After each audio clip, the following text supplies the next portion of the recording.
સહજાત્મ સ્વરૂપ પરમ ગુરુ જ્ઞાની ગુરુ શ્રી રાજ પ્રભુજી શરદ પૂર્ણ શશી સમા લઘુરાજ રૂડી વાદળી બોધ જળ ભારે નમ્યા સંસાર સાગર માં મુમુક્ષુ ક્ષિપ સમ મુખ ખોલતા ને મંત્ર જળ બિંદુ ગ્રહી રચતા જીવન મુક્તા લતા રચતા જીવન મુક્તા લતા પુનીત એ ગુરુવાર્યના પદ પંકજે મુજ શિરન મે દુર્લભ મનોહર સંત સેવા વિરહથી કઈ નહીં ગમે એ જ્ઞાન મૂર્તિ હૃદય સ્ફુરતિ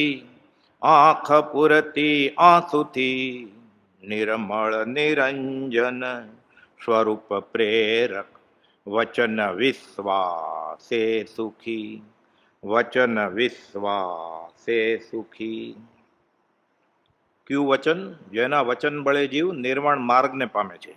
વચન સપ્તશતી 10મો બોલ ચાલે છે આપણે ગયા સમાગમથી કે ગૃહસ્થાશ્રમ વિવેકી કરવો.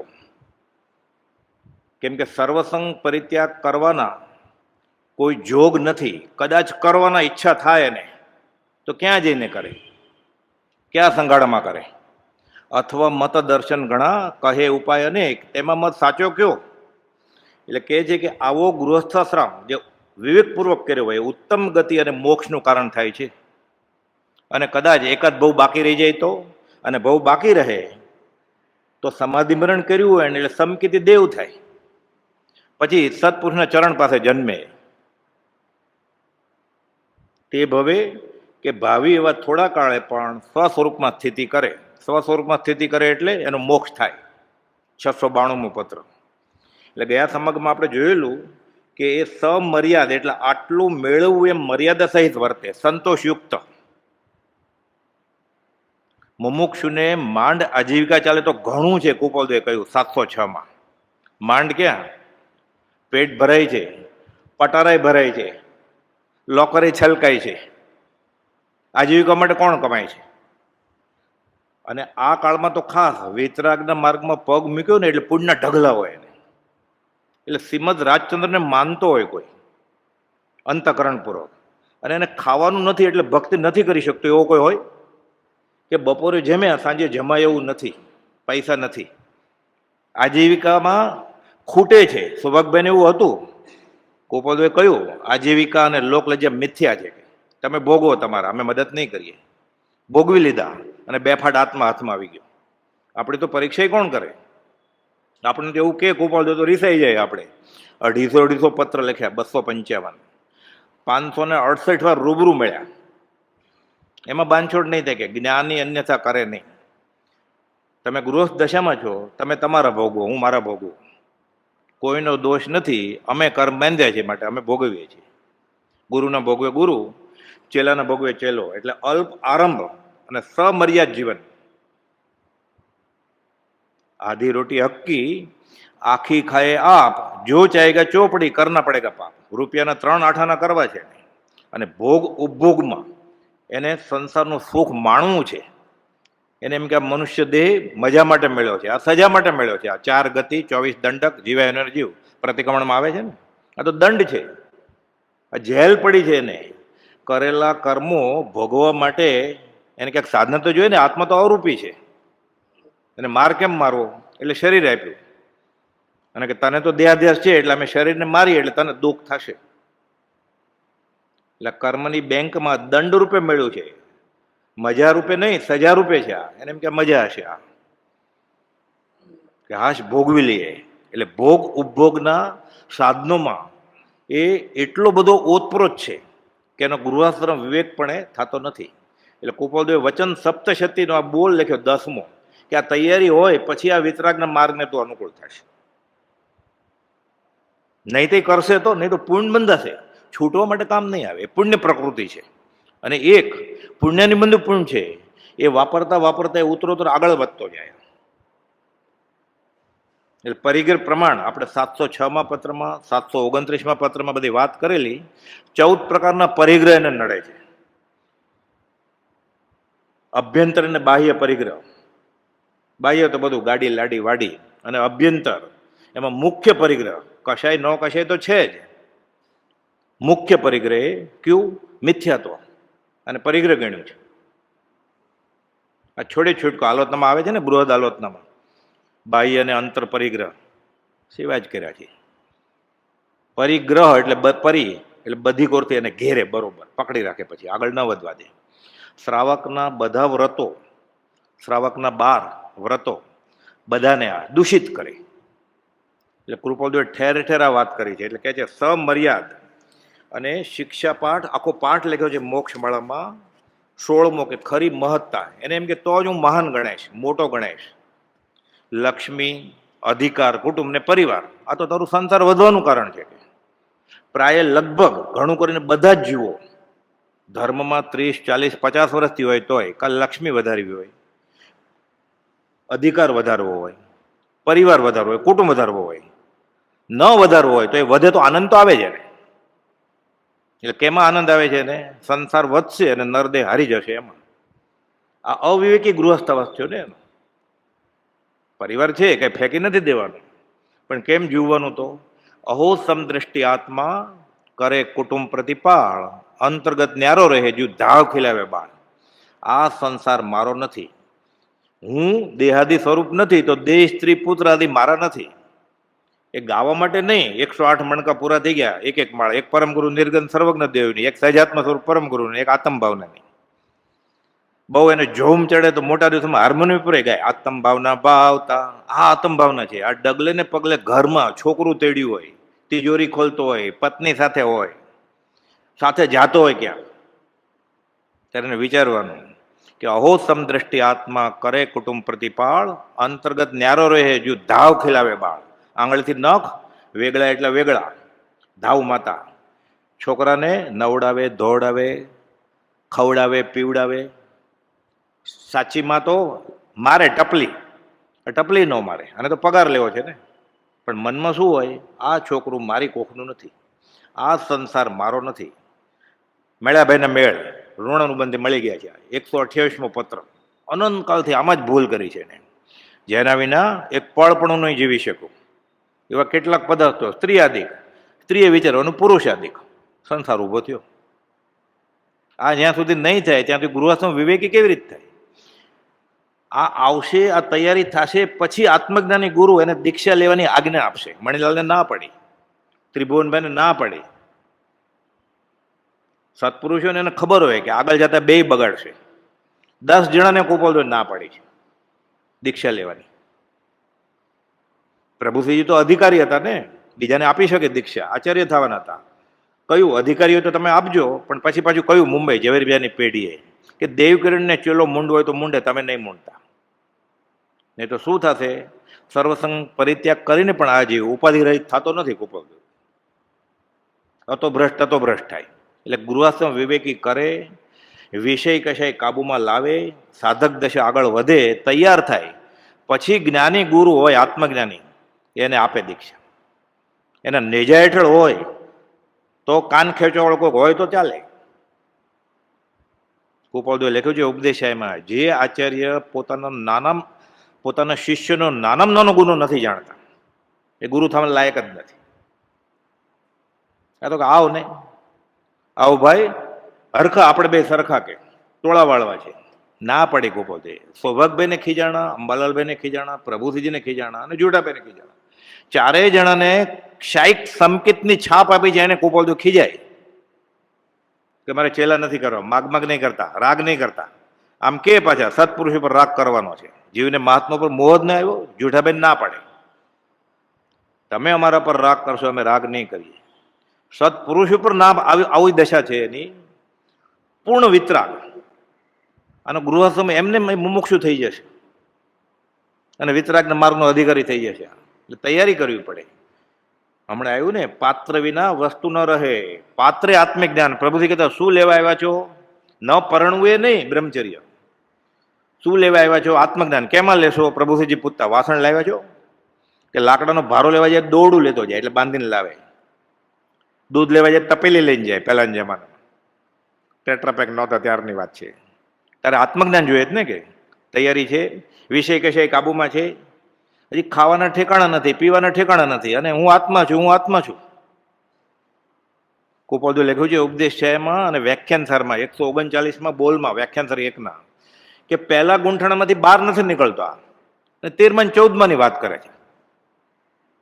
પહેલા ગુંઠણાની બહાર નથી નીકળ્યો, હજી પહેલામાં જ છે. હજી પહેલામાં હોય ને તો એ બહુ મોટી વાત છે. આ તો 8 ડેટની સજ્જાએ કરણ અપૂર્વ નિકટથી જે પહેલું ગુંઠાણું રે મુખ્યપણે તો એ હોય સુયશ વિલાસનું ટાણું, તો ધન્ય ઘડી ધન ભાગ્ય આ પહેલાની નજીક આવ્યો હતો. એમાં આ ગાઢ મિથ્યાત્વમાં છે, મંદ મિથ્યાત્વમાં નહીં. એટલે પહેલામાં નથી. એટલે કુપોલદેવ એક ટકોર કરી છે કે પહેલામાંથી બહાર નથી નીકળતો, અને 13માં ને 14માં ની વાત કરવી છે. સીધી કુપોલદેવની દશા જ માપે. ચાલો હવે 30 વર્ષ પછીની દશા જોઈએ આપણે કુપોલદેવની. કુપોલદેવ લખ્યું છે 397માં કે એક અક્ષર બોલતા વાણી મૌનપણાને પામશે. પછી તારું મોઢું ખુલે છે કેમ? સુરત સામે ધૂળ ઉડાડવી છે? વિવેક ક્યાં? વ્યવહારે વિવેક નથી તો આ તો પરમાર્થ વિવેક ક્યાંથી હોય? એટલે આ ગૃહસ્થાશ્રમમાં જ્ઞાનીને ઓળખવા આ 2-3 જણા જ કરી શકે. જે મહત્પુરુષનું ગમે તેવું આચરણ વંદન યોગ્ય જ છે. વચનામૃત 272 એ મહત્પુરુષ ઉદયના યોગે ગૃહસ્થ વ્યવહારમાં છે તો મુમુક્ષુએ કેવી દ્રષ્ટિ રાખવી જોઈએ? પ્રશ્ન પૂછ્યો છે, 2.5 લીટીનો પત્ર છે ખાલી. બ્રહ્મચારીજીએ 6 પાના લખ્યા છે એના જવાબમાં, 359 પત્ર સુધામાં, કે મુમુક્ષુને કેવી દ્રષ્ટિ રાખવી જોઈએ શ્રીમદ રાજચંદ્ર પ્રત્યે. આ વિવેકી ગૃહસ્થાશ્રમ લક્ષ્મીથી કરીને મહત્તા મળે છે એમ માને છે, મહાન કુટુંબ હોય તો મહત્તા મળે એમ માને છે, પુત્ર વડે કરીને મહત્તા મળે છે કે નામ રહેશે કુટુંબનું, અધિકારથી મહત્તા મળે છે કે 5માં પૂછાશું આપણે. કુપોલદેવ કહે છે આ મહત્તા નથી, વિવેકથી જોતા આ બધું મિથ્યા છે, અને આ મહત્તા નથી પણ લઘુતા છે. હવે આપણો ગૃહસ્થ વિવેકી ન હોય તો મુમુક્ષુ કેવી રીતે કહેવાય? આપણે સમકિતને ક્યાં વાત કરવી? એવામાંથી એક જણને બોલતા આવડી જાય, ગાતા આવડી જાય એટલે એ ગુરુજી થઈ જાય, લખતા આવડી જાય. ધર્મ આ હશે. ધર્મ બહુ ગુપ્ત છે. કોઈક વિરલો સત્પુરુષ વિચરે છે. કુપોલદેવ લખ્યું છે 125 વર્ષ પહેલા, કોઈક વિરલો સત્પુરુષ વિચરે છે, અને વિવેક જ નથી કાંઈ. વ્યવહારમાં તો વાંધો નહીં, વિવેક નહીં, અનંતકાલથી નફાનો વેપાર કર્યો જ નથી આણે. પરમાર્થમાં આ ભૂલ કરે છે, જે ભૂલ અનંતકાલથી ચાલી આવી છે.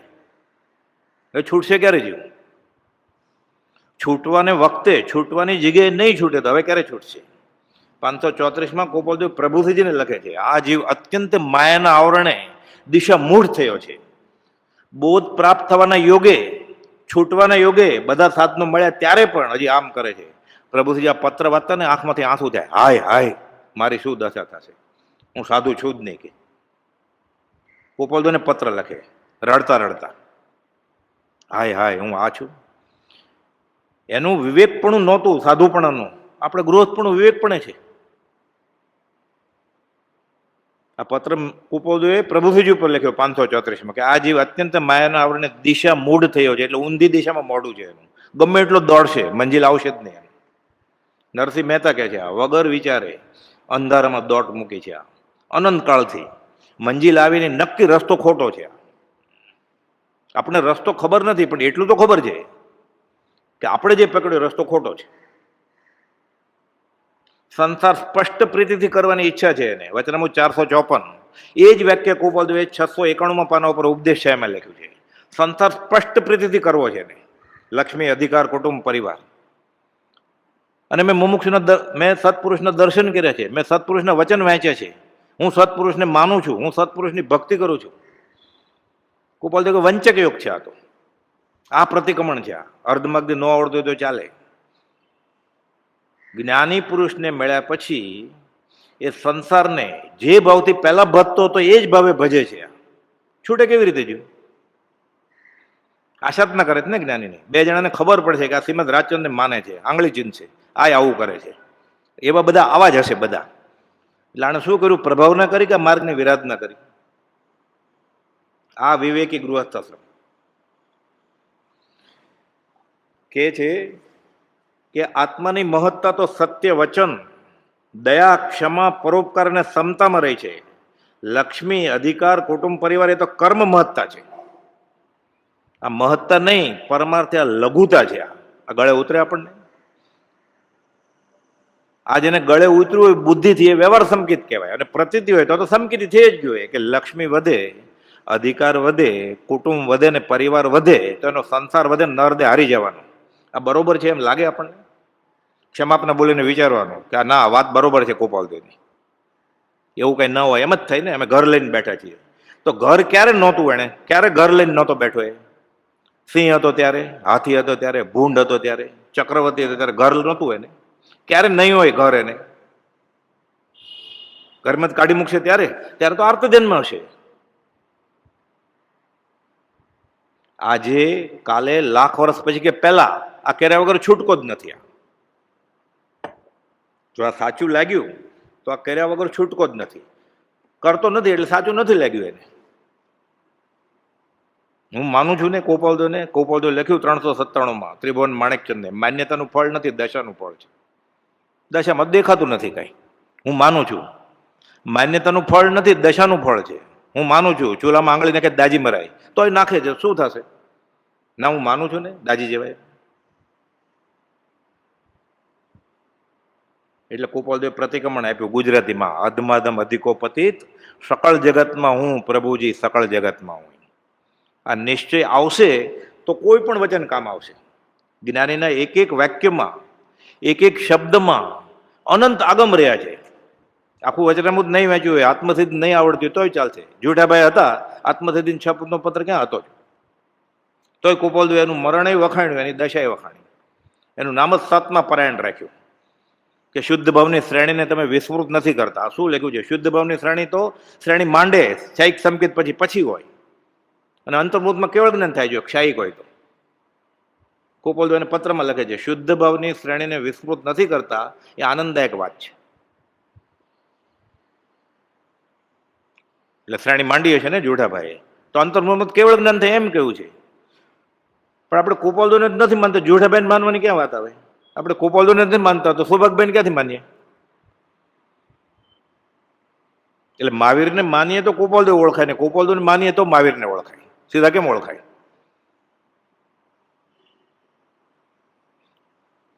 એટલે સમર્યાદ. હવે ગોપાલદેવ કહે છે આ ગૃહસ્થ વાસના પાઠમાં કે મર્યાદાથી તો આ જીવન જીવે, પછી શું કરે? અલ્પ આરંભથી જે વ્યવહાર ચલાવે છે. અલ્પ આરંભ. આરંભનો અર્થ શું છે? કોઈ પણ ક્રિયા કરીને હિંસા થાય એને આરંભ કહેવાય. અને સાથે પરિગ્રહ ભેગું કર્યું બધું, ચેત અચેત પરિગ્રહ. દાસ દાસી, નોકર ચાકર, સગા સંબંધી, પતિ પત્ની, છોકરા છે, આ બધા ચેત. અને ગાડી વાડી, પૈસા, જમીન જાગીર, આ બધું અચેત પરિગ્રહ. અને 4 કશાય: ચંડાલ ચોકડી, ક્રોધમાન માયાલોભ. 9 નો કશાય. 9 ને 4 13, અને 1 મિથ્યાત્વ, આ 14 અંતરંગ પરિગ્રહ. આ ન છૂટે ત્યાં સુધી જીવને જ્ઞાન થાય જ નહીં. એટલે આદર્શ ગૃહસ્થ, ઉત્તમ ગૃહસ્થ, મોક્ષમાળા શિક્ષાપાઠ 12માં લખ્યું છે કે અલ્પ આરંભથી આ ગૃહસ્થ વ્યવહાર ચલાવે છે. અને આવો ગૃહસ્થાવાસ ઉત્તમ ગતિનું કારણ થાય છે એમ જ્ઞાનીઓ કહે છે, હું નથી કહેતો. સૌભાગભાઈ, જુઠાભાઈ, અંબાલાલભાઈ, બ્રહ્મચારીજી, ભરત ચક્રવર્તી બધા ગૃહસ્થાવાસમાં જ હતા ને.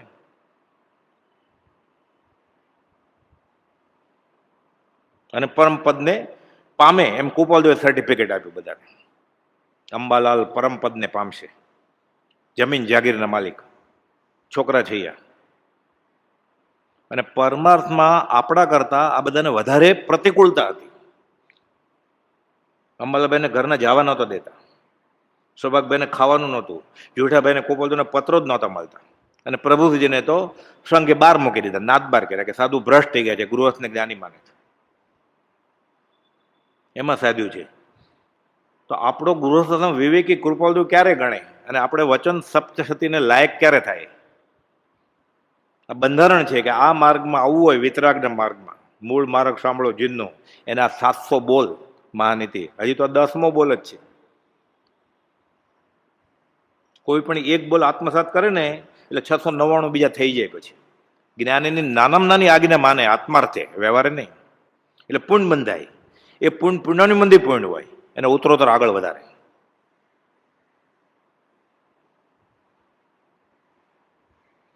ગયા અઠવાડિયે વાત આવેલી ને, પછી વાંચન પછી કોઈ પ્રશ્ન કરેલો.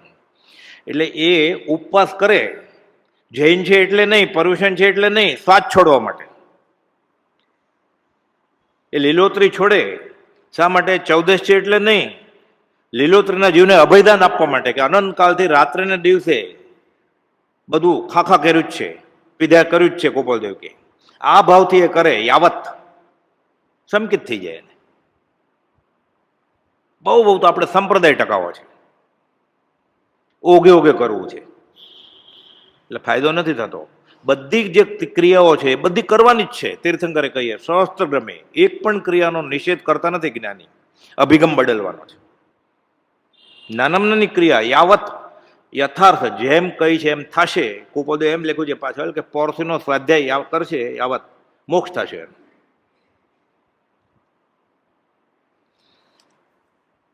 569 લખે છે કે આ ગૃહસ્થાવાદ કેવો હોય, એટલે શું કરવું જોઈએ? સર્વ ક્લેશથી અને સર્વ દુઃખથી મુક્ત થવાનો ઉપાય એક આત્મજ્ઞાન છે, અને એ વિચાર વિના આત્મજ્ઞાન થાય નહીં. એનો વિચાર વિવેકપૂર્વક શાંત ભાવે કરવો પડે. એ વિવેક કેને અનુસરીને? નિર્દોષ નરનું કથન માનો, તે જેને અનુભવ. હમણાં આવ્યું ને ગાવામાં, નિર્દોષ નર એટલે શું? આપ્ત ને પ્રાપ્ત. પ્રાપ્ત એટલે જેને આત્મા હાંસલ છે એ, અને આપ્ત એટલે મોક્ષ માર્ગમાં જેના ઉપર વિશ્વાસ રાખી શકાય એ. વચનામૃત 777 ઈડરથી લખ્યો છે ગોપાલદેવે. સુખલાલ છગનલાલને આ ચિત્રપટ એને કે આપ્ત પુરુષ એટલે શું? બ્રહ્મચારીજી પ્રતિક્રમણ લખે છે સ્વદોષ દર્શન. આપ્ત પુરુષ ગુરુ રાજમુજ, દીનાનાથ દયાળ, દિલ ખોલી કહું દોષ મુજ, શરણાગત પ્રતિપાળ. તમે શરણાગત પ્રતિપાળ છો. હે ભગવાન, હું બહુ ભૂલી ગયો. શેવડો પડવો જોઈએ. દીપી નીકળે એનો ગૃહસ્થાશ્રમ. સર્વ ક્લેશથી ને સર્વ દુઃખથી મુક્ત થવાનો ઉપાય એક આત્મજ્ઞાન છે. વિચાર વિના આત્મજ્ઞાન થાય નહીં.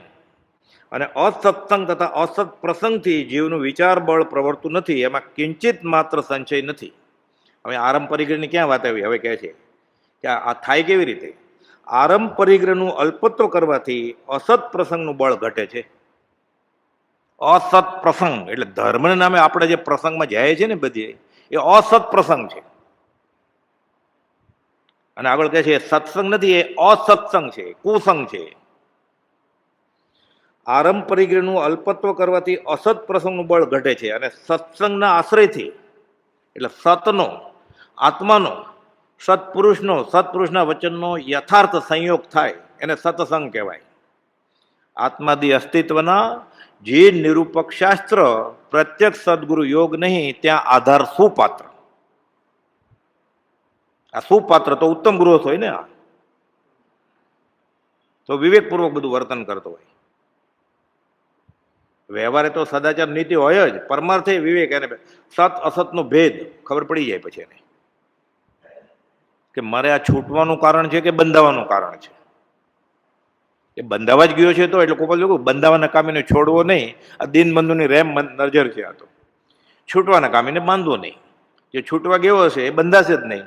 બંધાવા ગયો હશે એ છૂટે કેવી રીતે? આ તો સિદ્ધાંત છે. એટલે સૌભાગભાઈ પાછળ લાગેલા. લીમડીના ઠાકોરને કહો ને, દીપચંદજી મહારાજને કહો ને, ફલાણાને કહો ને, એટલે ગોપાલ કે છે એને બંધાવું જ છે. તો છૂટવાના કામીને બાંધવો નહીં, ને બંધાવાના કામીને છોડવો નહીં. કે આ પરમેશ્વરનો નિયમ છે તો મારા સામે તોડવો જોઈએ નિયમ. ગોપાલ કહે છે એને ભલે રખડવું છે રખડે, થાકશે ત્યારે આવશે, થાકશે બહુ ભ્રમણથી ત્યારે આવશે. એ જીવ તને જેમ ગમે એમ કર.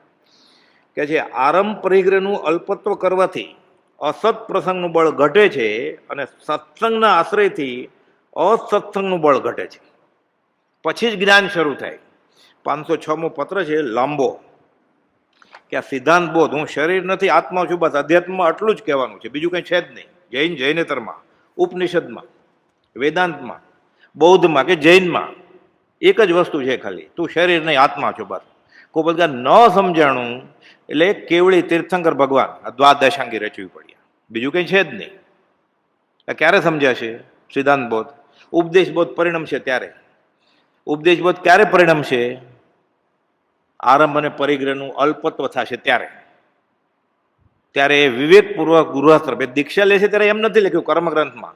કર્મગ્રંથમાં એમ લખ્યું કેવળ જ્ઞાન માટે શું શું જરૂરી છે એમાં લખ્યું છે ભાવ મુનિ પણ જરૂરી છે. એમ નથી લખ્યું દીક્ષા લઈ લેવાની. એટલે લખી નાખે ને સફેદ. એ તો કર્મગ્રંથ તો શ્વેતામરામના પ્રમાણે છે. આવો જ ગ્રંથ ગોમટસર ગ્રંથ છે દિગંબરામના પ્રમાણે. બધા ચરણ નિયોગ કરણ નિયોગ બધું. વચનામૃત કરતા મોટો.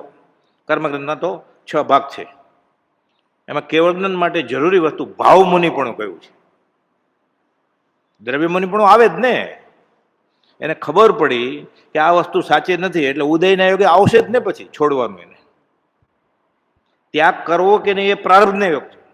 વૈરાગ્ય લાવવો કે નહીં અનાસક્તિ ભાવ એ પ્રારબ્ધને આધીન નથી, પુરુષાર્થને આધીન છે. એટલે વૈરાગ્ય કેળવવો એ પોતાના હાથમાં છે. ત્યાગ કરવો કે નહીં, જંગલમાં ભાગી જવું કે નહીં એ પોતાના હાથમાં નથી. સંયોગ સંબંધે આ દેહ પ્રત્યે આ જીવને જે પ્રારબ્ધ છે એ ભોગવવું પડે. પહેલા તીર્થંકર નામ કર્મ લઈને આવ્યા હોય તોય ભોગવવું પડે. મતિ શ્રુત અવધિ જ્ઞાન ગર્ભમાંથી છે તોય ભોગવવું પડે. ઘર માંડવું પડે. 24માંથી 22 તીર્થંકર એના હાથમાં નથી. એ પ્રારબ્ધના હાથમાં છે. ત્યાગે વૈરાગ્ય પોતાના હાથમાં છે.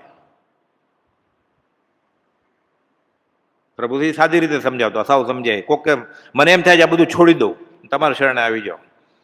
કે નખ નથી વધ્યો કાપી નાખીને તું આવી જશે. આ વાળ નથી વધી ગયા એટલે ભીસા કહેતા. ભીસા નથી વધ્યા કે કાપી નાખીશ તું કાતર લઈને. જ્ઞાનીએ જે ખોટું માન્યું એ તારે ખોટું માનવાનું. જ્ઞાનીએ જે સાચું માન્યું તારે સાચું માનવાનું. આટલું કરતે બધું થઈ જશે તારે જે કરવું છે. કહેનાર પુરુષ સાચા છે. મોક્ષ માર્ગ આમ જ હોય. છૂટવાનો આ જ માર્ગ હોય. શાસ્ત્રમાં ને સંકિત કહ્યું છે. વચનામૃત 769 ને 771. એક જ વાક્ય ગોપાલદેવે આખું બંનેમાં લખ્યું છે કે તીર્થંકરના બધા નિર્ગ્રંથનીઓ એટલે સાધુ સાધ્વીઓ અને બધા સ્ત્રી પુરુષો બધાને કઈ જીવાજીવનું જ્ઞાન હતું એટલે સંકિત છે એમ નથી કહ્યું. તો શું હતું મનમાં? કહેનાર પુરુષ સાચા છે. મોક્ષ માર્ગ આમ જ હોય. મારે છૂટવું હોય તો આ જ માર્ગ છે. આ થઈ ગયું આનું નામ સંકિત છે. શાસ્ત્રમાં ઘણે સ્થળે આને સંકિત કહ્યું છે. એમ ગોપાલદેવે 771 ને 769 કહ્યું છે. આ સાચું લાગતું હોય તો પછી ગૃહસ્થ વિવેકી કરવો પડે ને આપણે. એટલે 506 ગોપાલદેવે લખ્યું છે. થાણાંગ સૂત્રમાં જે લાંબી દ્વિભંગી આપી છે એ ટાંકી ગોપાલદેવે. શ્રી ઠાણાંગ સૂત્રમાં આરંભ અને પરિગ્રહનું બળ જણાવી. એટલે ગૃહસ્થ વિવેકી કરવો એ વાત ચાલે છે કે આરંભ અને પરિગ્રહ પહેલા અટકાવવા પડે, નહીં તો એનો અસત પ્રસંગ અને અસત્સંગ દૂર નહીં થાય. આ દૂર નહીં થાય અસત પ્રસંગ અને અસત્સંગ તો એનો વિચાર નહીં ઉગે. વિચાર નહીં ઉગે તો આત્મજ્ઞાન નહીં થાય. આત્મજ્ઞાન નહીં થાય તો ક્યારે સુખી થશે નહીં, દુઃખી જ રહેશે. અને આ તો ચકડોળ છે. હવે મનુષ્ય પણ મળ્યું છે ને. વાચા વિવેક સાથે સંઘની પંચેન્દ્રિય જીવ હવે ચકડોળ ફરે છે. હવે 4, 3, 2, 1 સીધો એકમાં આવી જાય. સીધો નરકે જાય. કે ક્રમ પ્રમાણે જરૂર નથી કઈ. જૈનેતરમાં એમ કહેવાય છે વ્યવહારે કૂતરું ને પાર ઉતરું જરૂરી નથી 84 લાખ આની એક પછી એક થાય. અહીંયાથી નરકે જાય પછી પાછો અળસિયું થાય પછી પાછો નરકે જાય, પછી ઉંદરડી થાય પછી પાછો નરકે થાય, એમ જાય. એટલે પ્રભુથી કહેતા છેલ્લો બહુ છે એમ સમજીને કરજો. તારી વારે વાર કે થઈ જાય તૈયાર. શ્રી ઠાણાંગ સૂત્રમાં આરંભ અને પરિગ્રહનું બળ જણાવી પછી તેથી નિવર્તું યોગ્ય છે એવો ઉપદેશ થવા આ ભાવે દ્વિભંગી કહી છે. એટલે 2 ભંગ, આમ હોય તો આમ ને આમ ના હોય તો આમ. એમ આ વિવેકી ગૃહસ્થની વાત છે. આ જવું જ જોઈએ. પછી જ એની અધ્યાત્મની મુસાફરી શરૂ થશે. ત્યાં જ પૂરી થઈ જશે. પછી સંકિત થઈ ગયું એટલે કામ પતી ગયું ને. એકવાર સંકિત થઈ જાય ને પછી સંકિત ન થયું ત્યારે જે પણ કર્મ બાંધ્યા હોય ને મિથ્યાત્વ દશામાં એના કરતાં વધારે લાંબો કાળ ચાલે એવા કર્મ બંધાય જ નહીં ક્યારે ગૃહસ્થમાં હોય તોય. એટલે વ્યવહારે સમજવા માટે કે 10 દિવસ ચાલે એવું કર્મ બાંધ્યું છે. મિથ્યાત્વ હતું ત્યારે. હવે એને સંકિત થઈ ગયું ગૃહસ્થ વ્યવહારમાં. હવે કર્મ બાંધ્યા જ કરશે હજી ગૃહસ્થ વ્યવહારમાં. છોકરા થયા છે, ગાડી લાડી વાડી છે, ઘર ચલાવવાનું છે, એટલે પાપે થવાના જ ને. હવે એનું પાપ એવું ન હોય કે 10 થી વધારે દિવસ ચાલે. અજ્ઞાન અવસ્થામાં જે કર્મ બાંધેલું એ જે અવધિનું છે એટલે 10 દિવસનું. તો સંકિત થયા પછી વધારે વધારે પોણા 10 દિવસનું જ બાંધે, 10.25 દિવસનું ન બાંધી શકે. એ વ્યવસ્થા જ નથી એવી. સંકિત કેવળ જ્ઞાનને પડકારે છે તો કે મને પકડ્યું ને, હવે તારે આવવું જ પડશે. કે ન જવું હોય તો મોક્ષ લઈ જ જશે. વમી નાખે તોય લઈ જાય છે પાછો, કે અર્ધ પૂતગલ પરાવર્તન પછી સંકિતની છાપ લાગી ગઈ. જૈનેતરમાં કહ્યું છે, આ ભક્ત બીજ પલટે નહીં, જો જુગ જાય અનંત, ઊંચ નીચ ઘર અવતરે, અંતે સંતના સંત. એ છૂટે જ, અંતે સંતના સંત, એનો અંત આવશે જ ભવનો. આપણે સંત વિના અંતની વાતમાં અંત આવે એમ નથી. ગોપાલ દેવ, આપણે એમાં અંત જોઈએ છે.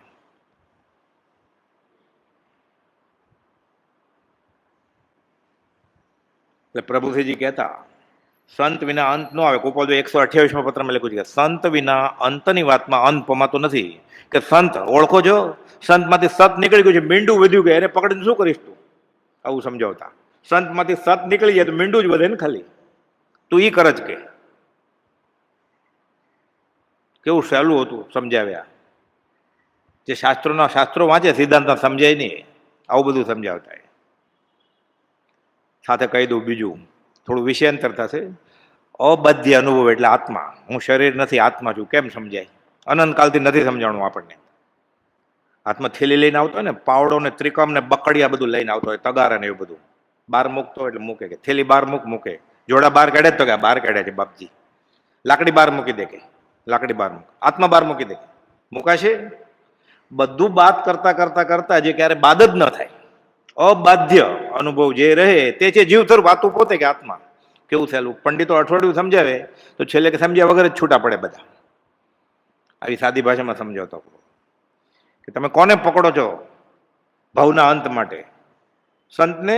સત તો છે નહીં તો મીંડું પકડો છો. કે સંત વિના અંતની વાતમાં અંત આવતો નથી. થાણાંગ સૂત્રમાં આરંભ અને પરિગ્રહનું બળ જણાવી પછી તેથી નિવર્તું યોગ્ય છે એવો ઉપદેશ થવા આ ભાવે દ્વિભંગી કહ્યું છે. એ શું? જીવને મતિ જ્ઞાન આવરણે ક્યાં સુધી હોય?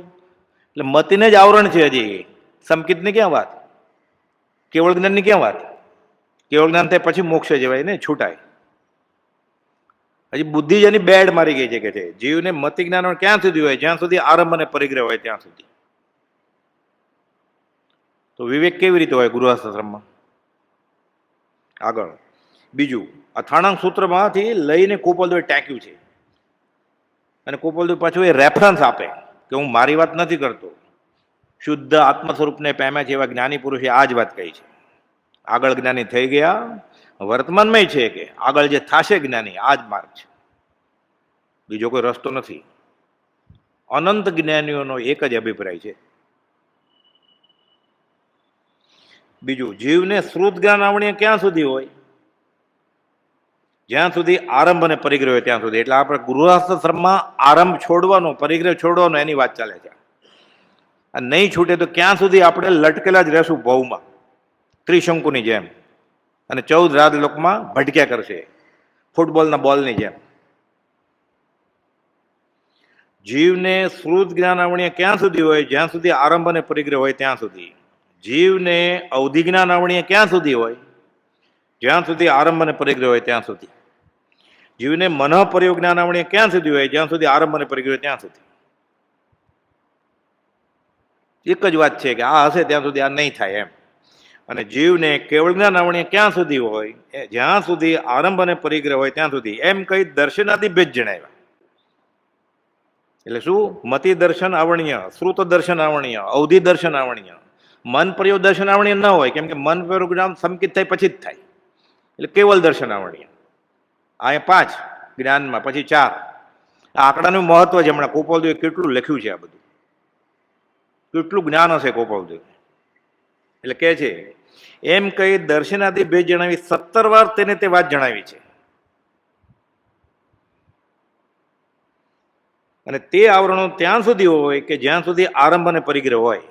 આવું આરંભ પરિગ્રહનું બળ જણાવી આગળ પછી એનું એ જ કથન કરે છે. હવે એટલે આગળ શું જણાવ્યું? 17 વાર. આ 17 પ્રકાર કેવી રીતે થયા? આ મતિ જ્ઞાન, શ્રુત જ્ઞાન, અવધિ જ્ઞાન, મનઃ પ્રયોગ જ્ઞાન અને કેવળ જ્ઞાન આવરણીય 5. પછી મતિ દર્શન આવણીય, શ્રુત દર્શન આવણીય, અવધિ દર્શન આવણીય, મનઃ પ્રયોગ દર્શન આવણીય ન ગણાય, એટલે કેવળ દર્શન આવણીય. એટલે 4. 5 ને 4 9. મિથ્યા તો મોહિની, સંકિત મોહિની ને મિશ્ર મોહિની. આ પત્રમાં લખ્યું નથી, શાસ્ત્રમાંથી છે. કુપોલદેવ 17 ભેદ ગણાવ્યા છે આદિ કહીને. એટલે 5 ને 4, 9 ને 3, 12 ને 5 અંતરાય. ભોગ અંતરાય, ઉપભોગ અંતરાય, દાન અંતરાય, વીર્ય અંતરાય ને લાભ અંતરાય. 17 ભેદે. એટલે કહે છે એમ કહી દર્શનાદિ ભેદ જણાવી 17 વાર તેને તે વાત જણાવી છે. એટલે કુપોલદેવનો અભ્યાસ કેટલો હશે? આ 2 ચોપડી ભણ્યા છે ખાલી. હરકચંદજી મહારાજ પ્રભુજીના દીક્ષા ગુરુ કુપોલદેવને કહે છે આ કાળમાં ક્ષાય સંકિત ન હોય તો ક્યાં લખ્યું? તો કે થાણાંગ સૂત્રમાં. તો બતાવો. કુપોલદેવ લેવા ગયા, ફટાક બધા પાના ફેરવે છે, મળે? લખ્યું જ ન હોય તો? કુપોલદેવ કે નથી લખ્યું ક્યાંથી મળશે તમને? અમે કહીએ છીએ ન એવું નથી લખ્યું એમ. પછી તો લંબાણમાં લખ્યું છે 411માં ને 450માં વાંચીએ ને કે આ કાળે શું હોય ને શું ન હોય. 10 બોલ જે વિચ્છેદ ગયા છે એ પરંપરા અમને તે વિચ્છેદ ગયા છે. એટલે ગુરુ શિષ્યને કહે, એ શિષ્ય પામીને પછી એ ગુરુ થઈ જાય, પછી એના શિષ્યને કહે. એટલે પરંપરા અમનેથી 10 બોલ વિચ્છેદ ગયા છે વ્યક્તિગત ધોરણે. આ સ્વયંબુદ્ધ કહેવાય કુપોલદેવ. તો કાંઈ વિચ્છેદ નથી ગયું. કેવળ જ્ઞાન રવિતણી સામગ્રી ગઈ સાર, રવિવાર અવતાર દિન સ્વયંબુદ્ધ અવતાર બ્રહ્મચારીજી કહે છે. એટલે મોક્ષ મળવામાં કુપોલદેવે બરોબર લખ્યું છે કે કોઈ પણ વસ્તુ ઓછું અધિક લખીને અમારે અધોગતિ નથી નોતરવી. માપી માપીને લખ્યા છે મોક્ષ મળવાના પાપ. એમાં એમ લખ્યું છે પરંપરા અમનેથી 10 બોલ વિચ્છેદ ગયા છે. મહાવીર શાસન ને પંચમકાળ છે ને એમાં બધો ખુલાસો કર્યો છે. પરંપરા અમનેથી વિચ્છેદ છે. પ્રવચન સાર ઉદ્ધાર, પ્રવચન સાર દિગંબરી ગ્રંથ છે અને પ્રવચન સાર ઉદ્ધાર એ શ્વેતાંબરી ગ્રંથ છે. એમાં બધા નિયમ છે. એટલે પરંપરા અમનેથી ન હોય, વ્યક્તિગત ધોરણે એ દશાના ધારક હોય એને થાય. કેમ સમજાયા? લંબાણપૂર્વક ખુલાસો કર્યો 411માં પછી કે અમે તો અશરીરી ભાવે જીવીએ છીએ. એટલે ભાવને સિદ્ધ છીએ અને અશરીરી ભાવે ન જીવાતું તો અમે નથી એમ માનો. સંકિતની ક્યાં વાત કરો છો? ભાવને સિદ્ધની વાત કરો. જો અમે છીએ અને અમે નથી, અશરીરી ભાવે અમે નથી જીવી શકતા એવું હોય તો અમે જ નથી એમ માનો. તો અમે તો છીએ, અહીંયા સામે બેઠા જ તે અમારી સામે. રાયચંદભાઈ રવજીભાઈ મહેતા, રેવાશંકર જગ્યુની પેઢી, મુંબઈ નંબર 2 તો છે ને, એટલે લખ્યું કે અમે અશરીરી ભાવે જીવીએ છીએ. એ પ્રભુજીએ સમજાવ્યું બ્રહ્મચારીજીને. એટલે બ્રહ્મચારીજીએ રોચક ભક્તિ મંત્ર લખ્યો એને. જીવ્યા જીવન રાજચંદ્ર ભગવાન જો, અશરીરી ભાવે દુષમ આકળી કાળ મારેલું, રહે ન જેને દેહધારી રૂપ ભાન જો. અમે દેહધારી છીએ કે કેમ? તે સંભાળ ત્યારે માંડ જાણીએ છીએ. 255માં લખ્યું, રહે ન જેણે દેહધારી ભાન જો, અવિષમ ઉપયોગી ગુરુ રહો ખ્યાલ મારેલું. અવિષમ ઉપયોગ એટલે સમભાવમાં છે. વિસ્તરસા પરિણામ સિદ્ધના જીવને હોય. 504માં ખુલાસો કર્યો છે. સુભગભાઈ પાછળ લાગેલા, તમે બધું પડી મેલો ને, ભભક લાવો ને, વિતરાગનો માર્ગ ફેલાવો ને, હું ગોસળીઓ સાથે આવીએ. એટલે કુપોલદેવ કે છે અત્યારે મધદરિયે નાવ છે. 12 મહિનાનું વરસ હોય ને, દિવાળી હિસાબ ગણે. અમે અડધે 6 મહિને છોડી દેશું. રેવાશંકર અનંત અનુબંધી માન છે અને અમે એને સમજાવવા જઈશું ને રવજી બાપાને સમજાવવા જઈશું તો અમારા વિસ્તરસા પરિણામને ખલેલ પહોંચશે. કે અમે અત્યારે વિસ્તરસા પરિણામમાં છીએ. 504માં લખ્યું. વિસ્તરસા પરિણામ તો શાસ્ત્રમાં એમ છે સિદ્ધના જીવોને હોય. એ કુપોલદેવ ઝવેરી બજારને ગલ્લે છે વિસ્તરસા પરિણામ. 475માં એની વ્યાખ્યા આપી છે કુપોલદેવે. શુદ્ધતા વિચારે દ્યાવે, શુદ્ધતા મેં કેલી કરે, શુદ્ધતા મેં સ્થિર વહે, અમૃત ધારા વરસે. આ વિસ્તરસા પરિણામ કે અમારે એ છે. જો અમે રેવાશંકર અને રવજી બાપાને સમજાવવા જશું કે અમે જંગલમાં જાય છીએ મહાવીરનો માર્ગ ફેલાવવા માટે, તો અમારા વિસ્તરસા પરિણામને ખલેલ પહોંચશે. કે જે કર્મ ઘણા લાંબા કાળે પૂરું થવાનું છે એ અલ્પકાળમાં પૂરું કરવું છે. ત્યાં આવ્યો રે ઉદય કારમો પરિગ્રહ કાર્ય પ્રપંચ રે, જેમ જેમ તે હડસેલીએ તેમ વધે ન ઘટે કરંચ રે, ધન્ય રે દિવસ આહો. તમને આટલી બધી તકલીફ છે, કારમો ઉદય કહો છો અને ધન્ય રે દિવસ. હા, જે કર્મ પૂરું કરવા માટે ફરીવાર જન્મ લેવો પડત એ અમે કારમો ઉદય વેઠીને અમે નિર્જરા કરીએ છીએ, હલકાપણું અનુભવીએ છીએ. એટલે ધન્ય રે ઉદય આહો. આપણને એમ થાય ને વિરોધાભાસી વાત લાગે કે સંવંત 1947 સમકિત શુદ્ધ પ્રકાશ્યું રે ધન્ય દિવસ આ હોય, એ તો બરોબર. ત્યાં આવે ઉદય કાર્ય કારમો પરિગ્રહ કાર્ય પ્રપંચ, તોય ધન્ય દિવસ, તોય ધન્ય દિવસ. 1 કરોડનું દેવું હોય અને 99,99,999 પતી જાય, 1 રૂપિયો બાકી રહે તો આનંદ ન આવે, ધન્ય ધન્ય તો ન અનુભવે. એટલે લખે છે ધન્યરૂપ કૃતારૂપ એવા શ્રી રાજચંદ્રના નમસ્કાર. અહમો સ્વરૂપ, અહમો સ્વરૂપ તો ક્ષીણમો ગુણ સ્થાનક હોય અને ક્ષાયિક ભાવે હોય તો અંતર્મુખમાં કેવળ જ્ઞાન થાય, એમ શાસ્ત્ર કહે છે. 376 લખે છે મોહમય શ્રી મોહમય ક્ષેત્રથી અહમો સ્વરૂપ એવા રાજચંદ્રના નમસ્કાર. અહમો સ્વરૂપ એટલે ક્ષીણમો ગુણ સ્થાનક. આ ગુજરાતીમાં બધું લખ્યું છે એને. આ બધા આવરણ વયા જાય, જ્ઞાન આવરણીય, દર્શન આવરણીય, મોહનીય, અંતરાય બધું વયું જાય. એની નિષ્કારણ કરુણાને નિત્ય પ્રત્યે નિર્તસ્તવમાં આત્મ સ્વભાવ સંકિત થઈ જાય. ડુંગરા ચડીને થવું જ થાય, દાન કરીને થવું જ થાય ને તો ન પણ થાય.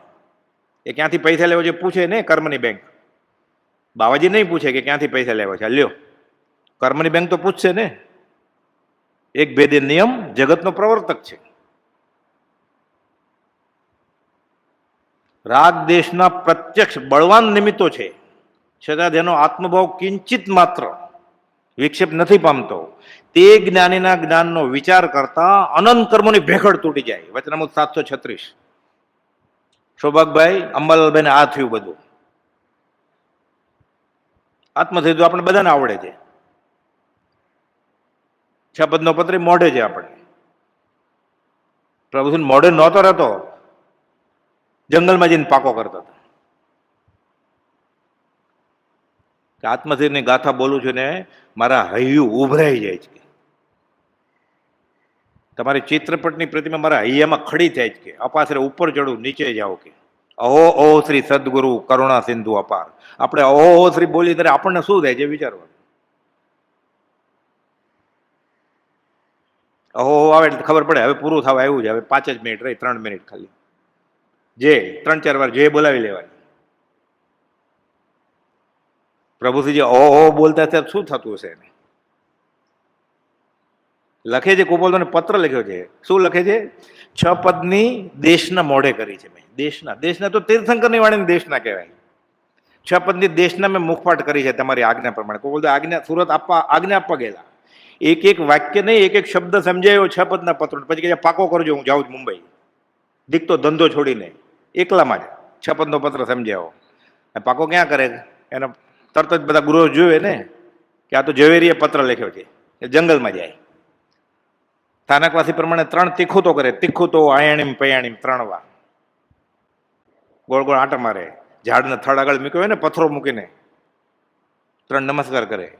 મોહનલાલજી મહારાજ કહે છે આત્મસિદ્ધિ ગોખતા હતા ને હું ઝાડના થડની પાછળ છુપાઈ જાઉં, હું સાંભળું કે ગોપાલદેવની આજ્ઞા નહોતી. દેવકીજી મહારાજને ખીજાયેલા ગોપાલદેવ. પ્રત્યેક સત્પુરુષ જેવો ઉપકાર મારા પ્રત્યે કોઈ નથી કર્યો ક્યારે, આ જીવનના ભવિષ્ય જીવનમાં પણ.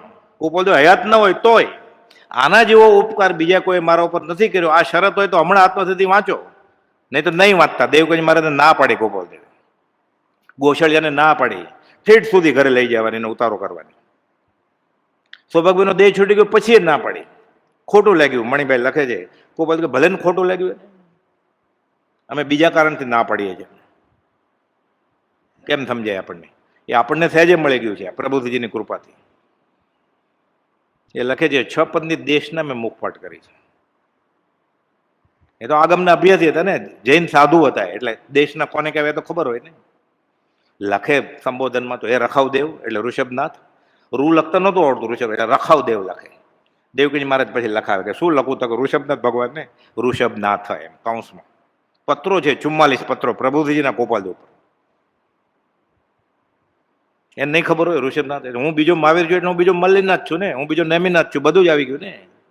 એક જ્ઞાનીને ભત્તા અનંત જ્ઞાની આવી જ જાય. પછી આપણે મિથ્યા તો મોહિની હોય એટલે શનિવારે મુનિ સુરત ભગવાનના દેરાસરમાં થાણા અને ગુરુવારે વાસુપૂજ્ય સ્વામીના દેરાસરમાં. આ મિથ્યાતોના જ ખાતામાં આવે છે. સમકિતને દૂષણ કરે, આ ડાઘા લગાડે, એમ છે શાસ્ત્રમાં. બધા કેવળ જ્ઞાની જ છે, સરખા જ. સમકિત મોહિની કહેવાય.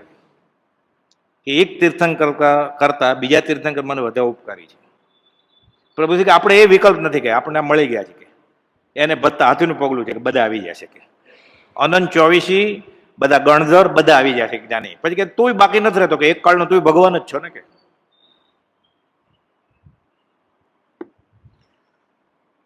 એમ કહીને દર્શનાદિના ભેદ જણાવી 17 વાર તેને તે વાત જણાવી છે. એટલે 5 જ્ઞાનવર્ણીય, 4 દર્શનવર્ણીય, 3 મોહનીય અને 5 અંતરાય. આ 17 ભેદ આરંભ પરિગ્રહ હોય ત્યાં સુધી એમને એમ રહેશે કે એટલે કાંઈ નહીં થાય, મતિ જ નહીં, અક્કલ જ નહીં આવે અધ્યાત્મમાં. તો વ્યવહારિક અક્કલ હોય તો એ ભણ્યો પણ ગણ્યો નહીં, એવું બધું મોઢે હોય તો એ ભણ્યો પણ ગણ્યો નહીં. જે વિદ્યાથી ઉપશમ ગુણ પ્રગટ્યો નહીં, જીવ વિભાવના પરિણામોથી રહિત થયો નહીં, એ વિદ્યાને વિશે રૂડા પુરુષો આગ્રહ કરતા નથી. ખાલી કુપાલદેવે કે જૈનમાં કહ્યું છે એમ નહીં, જૈનેતર પુરાણમાં છે. આ સા વિદ્યા એ વિમુક્ત. વિદ્યા એનું નામ કે જે છોડાવે જીવને. લાંબુ છે પુરાણમાં તો કે શિલ્પ કળા ને એ બધી વિદ્યા નહીં, એ છોડાવે નહીં કાંઈ, એ પગાર અપાવાય. બધું વર્ણન છે. શિલ્પ કળા, સ્થાપત્ય કળા, ડ્રોઈંગ, ગાવું, નાચવું, કૂદવું એ કળા જ છે બધી. એનાથી મોક્ષ થાય. સા વિદ્યા યા વિમુક્ત. એ વિદ્યા તેનું નામ જે જીવને છોડાવે. કવિતા બનાવી હાઈ ક્લાસ, ફોભાગભાઈએ કુપોલદોને મોકલી કે વખાણ થશે. છેલ્લે પોતાનું નામે લખ્યું 3-4 લીટીની કવિતા એમાં. એટલે કુપોલદો ઠીક લખી છે કુપોલદો કે. પછી કે કવિતા કવિતા અર્થે નહીં, ભગવત ભજન અર્થે. નકશી કરવાની છે સોના ઉપર, આપણે માટી ઉપર નકશી કરીએ છીએ. ઢેફું તૂટી જાય ગમે ત્યારે. એમ કઈ દર્શનાદિના ભેદ જણાવી 17 વાર તેને તે વાત જણાવી છે. તે આવરણો ત્યાં સુધી હોય કે જ્યાં સુધી આરંભ અને પરિગ્રહ હોય. એટલે મતિ જ્ઞાન ને શ્રુત જ્ઞાન. શ્રુત જ્ઞાન એટલે શું? જ્ઞાની જ્યારે બોલતા હોય અથવા તો જ્ઞાનીના વચનોનો સ્વાધ્યાય થતો હોય, એ શ્રુત થયું સાંભળવાળા માટે. અને પોતે વિચારે એટલે પાછું મતિ જ્ઞાન થયું, પ્રજ્ઞ્યું કુપોલ થયું. એટલે મતિ જ્ઞાન શ્રુત જ્ઞાન બે એક જ વસ્તુ છે આમ તો. એ બુદ્ધિથી વિચારે એટલે જે સાંભળ્યું એ વિચારે એટલે મતિ જ્ઞાન થાય. અને જ્ઞાની જે બોલે કે જ્ઞાનીના વચન જે છે એ શ્રુત જ્ઞાન. શ્રુત એટલે સાંભળવું, ને શ્રુત એટલે ઇન્દ્રિયથી જે થાય એ. પછી એને સાંભળ્યું અને બીજાને કહે તો બીજો સાંભળે છે એના માટે શ્રુત થયું. જ્ઞાનીનું વચન હોય તો પોતાના માટે મતિ થયું. એકનું એક છે બે. આ આવરણ ટળશે જ નહીં જ્યાં સુધી આરંભ હશે ત્યાં સુધી. એટલે એને સાચી વસ્તુ સમજાશે જ નહીં ક્યારે. અને સમજાવણ ઉપકારશો હોય પૂર્વ ભણેલ નવું, પણ જીવને જો જાણ્યો નહીં તો સર્વતે અજ્ઞાન ભાગ્યું.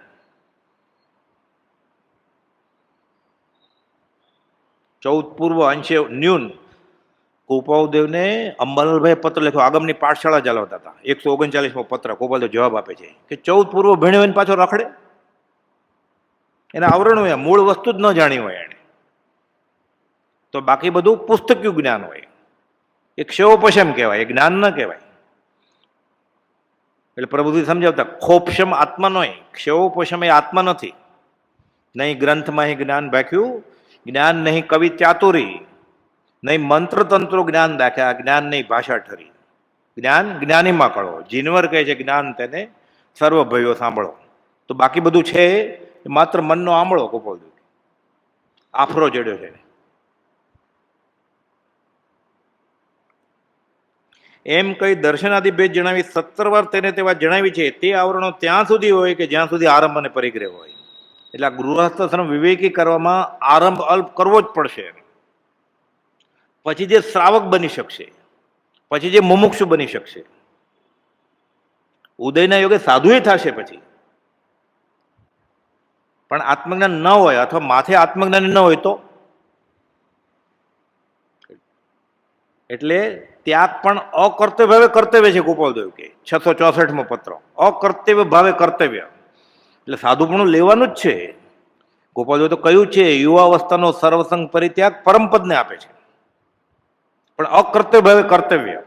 આ સંસ્કૃતમાં વિધ્યર્થ કહેવાય કે કર્તવ્ય એટલે કરવું જ જોઈએ અને અકર્તવ્ય એટલે કરવાનું જ નહીં ક્યારેય. અકર્તવ્ય ભાવે કર્તવ્ય એટલે સાધુ થવા માટે, ઉપાધ્યાય થવા માટે, આચાર્ય થવા માટે નહીં, ગુરુજી થવા માટે નહીં, ગણી થવા માટે નહીં, આત્મા થવા માટે ત્યાગ કરવાનો છે. આત્મા માટે જીવને જીવવું, લક્ષ્ય રાખી સદાય પામું સાચો જીવન પલટો, મોક્ષ માર્ગી થવાને, મોક્ષ માર્ગી થવા માટે, સંપ્રદાય ટકાવવા માટે નહીં, ચેલા કરવા માટે નહીં. ભલું થશે જ પછી એનું, જો એની આગળ સત હશે તો. એ ઊભો ન રહે. ઉપદેશ એના પહેલા પાના ઉપર ગોપાલ લખ્યું છે, જે સત્પુરુષ કે જ્ઞાની મારા ભક્તિના કરનારા પડી જશે, એ પાછળ રહી જશે, અટકી જશે. એટલે જે કરવું એ કરવા દે ને, એ ઊભો રહે ને, આત્મજ્ઞાન હોય, કદાચ હોય ને તો આવરણ આવી જાય, કે નિરાવરણ જ્ઞાન એને આવરણ રૂપ થશે. બધું ગોપાલ વ્યવસ્થિત ખુલાસા કરેલા છે સાદી ગુજરાતી ભાષામાં. હજી જેવું ઠેકાણે ઠેકાણેથી ગોતવા જાય છે. 631માં લખ્યું, ઠેકાણે ઠેકાણેથી આ વસ્તુ મળે એમ નથી. જીવને મતિ જ્ઞાન ક્યારે ઉપજે? તો ક્યારે થશે જ્ઞાન? આરંભ છોડશે ત્યારે, આરંભ પરિગ્રહથી નિવર્તે. જીવને શ્રુત જ્ઞાન ક્યારે ઉપજે? આ સમજાશે ક્યારે? જ્ઞાનીના વચન ક્યારે સમજાશે, અથવા જ્ઞાની મળશે પ્રત્યક્ષ. સમોસણમાં ગયો તો ને ત્યારે આરંભ પરિગ્રહ હતા, એટલે તીર્થંકરની વાત ન સમજ્યો. એટલે તીર્થંકરની વાત ન સમજ્યો, તીર્થંકર કરતા ન્યૂન જે છે એની વાત સમજી જશે અત્યારે આ દશામાં. શ્રીમદ રાજચંદ્ર એમ કે હું બીજો મહાવીર છું, એની વાત નથી સમજાતી. એના કરતા જે ઓછી દશા છે એની વાત સમજાઈ જશે હવે. આનાથી મોટું બફમ કયું હોય બીજું? કેમ નહીં સમજાય? એટલે મતિ જ્ઞાન આવણીય છે, શ્રુત જ્ઞાન આવણીય છે, એટલે શ્રુત કેવી રીતે સમજાશે? એટલે કે છે જીવને મતિ જ્ઞાન ક્યારે ઉપજે? આરંભ પરિગ્રહથી નિવર્તે. જીવને શ્રુત જ્ઞાન ક્યારે ઉપજે? આરંભ પરિગ્રહથી નિવર્તે. એકની એક વાત કરી છે થાણાંગ સૂત્રની. જીવને અવધિ જ્ઞાન ક્યારે ઉપજે? આરંભ પરિગ્રહથી નિવર્તે. જીવને કેવળ જ્ઞાન ક્યારે ઉપજે? આરંભ પરિગ્રહથી નિવર્તે. એમ 17 પ્રકાર ફરીથી કહી. થાણાંગ સૂત્રમાં ફરીથી કયા, અહીંયા ગોપાલદેવ ફરીથી કહે છે. એમ 17 પ્રકાર ફરીથી કહી આરંભ પરિગ્રહ નિવૃત્તિનું ફળ જ્યાં છેવટે કેવળ જ્ઞાન છે ત્યાં સુધી લીધું છે. એટલે જેનો ગૃહસ્થાશ્રમ વિવેકી હશે એ ગૃહસ્થાશ્રમ દીપી નીકળશે, એ છૂટી જશે. તે ભવે કે ભાવિ થોડા કાળે સત્વમાં, પછી એક બે ભવ લે પણ બીજાનું ભલું કરવા માટે લે. એને ઉતાવળ ન હોય કે 7મા ગુણસ્થાન કે પહોંચી જાય પછી.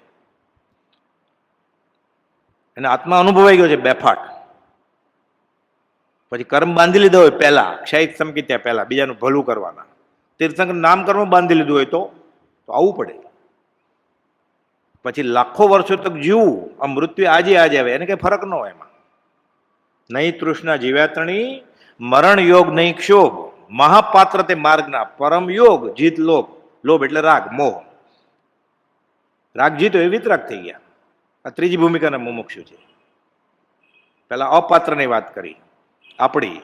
આરંભ પરિગ્રહ છે ને, વિષય વિકાર સહિત જે રહ્યા મતિના યોગ, પરિણામની વિષમતા તેને યોગ અયોગ. પછી આગળ વાત કરી કે થોડું હલકું કરશે, આ થોડી નિવૃત્તિ કરશે. પૂરી તો કરશે તો બેફાટ સંકિત થઈ જશે. અલ્પત્વ કરશે આરંભ પરિગ્રહનું. એટલે મંદ વિષયને સરળતા, સ આજ્ઞા સુવિચાર, આ પહેલી ભૂમિકા. રોક્યા શબ્દાધિક વિષય, પછી બીજી ભૂમિકા 5 ઇન્દ્રિયો કાબુમાં લેશે.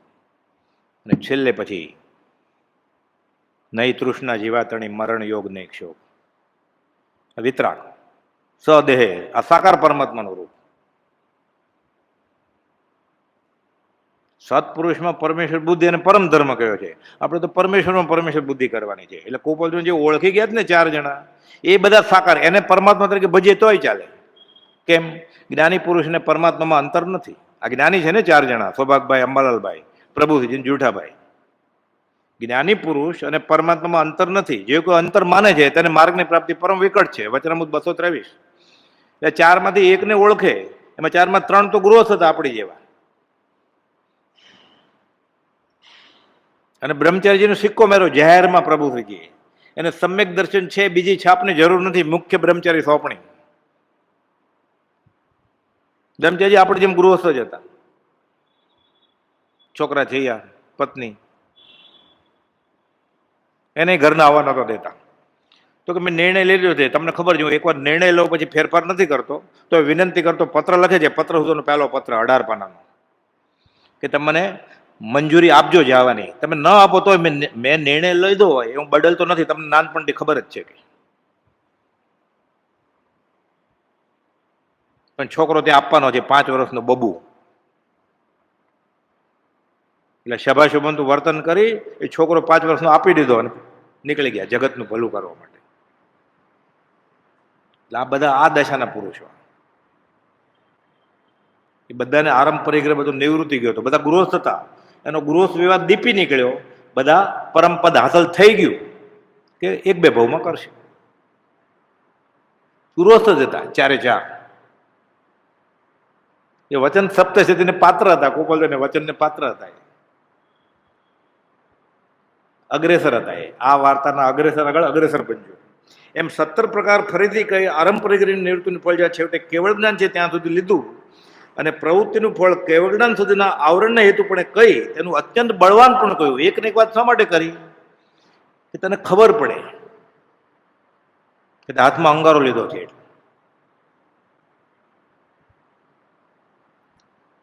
ગોપાલે લખ્યું છે અમર થવા માટે ઝેર પીવે છે.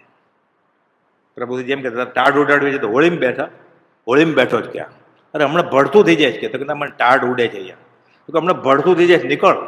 ગોપાલ શાસ્ત્રી કીધું અમર થવા માટે ઝેર પીવે છે. જીવને તેથી નિવૃત્ત થવાનો જ ઉપદેશ કર્યો છે. ફરી ફરીને જ્ઞાની પુરુષના વચન એ ઉપદેશનો જ નિશ્ચય કરવાની જીવને પ્રેરણા કરવા ઈચ્છે છે. ગાંધીજીને લખ્યું ગોપાલદેવે, અસમાધિવાળા બધા કામ કરવા છે ને સમાધિમાં રહેવું છે, ઉપાધિવાળા બધા કામ સેવવા છે અને નિરુપાધિ દશા સેવી છે, નિવૃત્તિ સેવી છે. કેવી રીતે થાય?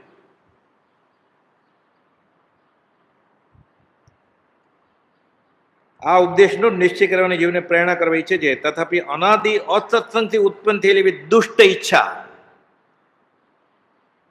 દુષ્ટ ઈચ્છા છે આપણી, એ ભાવમાં મૂળ થયેલો જીવ પ્રતિબુદ્ધતો નથી, આ માનવા તૈયાર નથી. તો સીધું તો થાય એમ જ નથી. જે પુરુષાર્થ પ્રભુશ્રીજીએ સૌભાગભાઈ, અંબાલાલભાઈ કે જુઠાભાઈએ કર્યો બ્રહ્મચર્ય, એ જ આપણે કરવો પડે ને. એ ફળ જોતું હોય તો કાં ગુણક મોટો હોય કાં ગુણને મોટો હોય, જવાબ સરખો આવ્યો. જે બાહુબલીએ 12 મહિના ઉભા રહીને કર્યું એ જ ભરત ચક્રવર્તીએ ઘરમાં કર્યું ને, છનવજા રાણી સાથે, રાજ દરબારમાં કર્યું ને, 6 ખંડના રાજ સાથે. પરિણામ સરખું જ આવ્યું. ગોપાલે લખ્યું છે 2 જીવના પરિણામ અલગ છે અને ફળ સરખું જોઈએ છે. એવું તો બને જ કેવી રીતે? આપણે એવું જોઈએ છે. એટલે ભક્તિ કેમ ફળતી નથી? એ ભક્તિની રીતે કરી જ નથી એણે. 2 જીવના પરિણામ અલગ છે અને ફળ સરખું જ જોઈએ છે.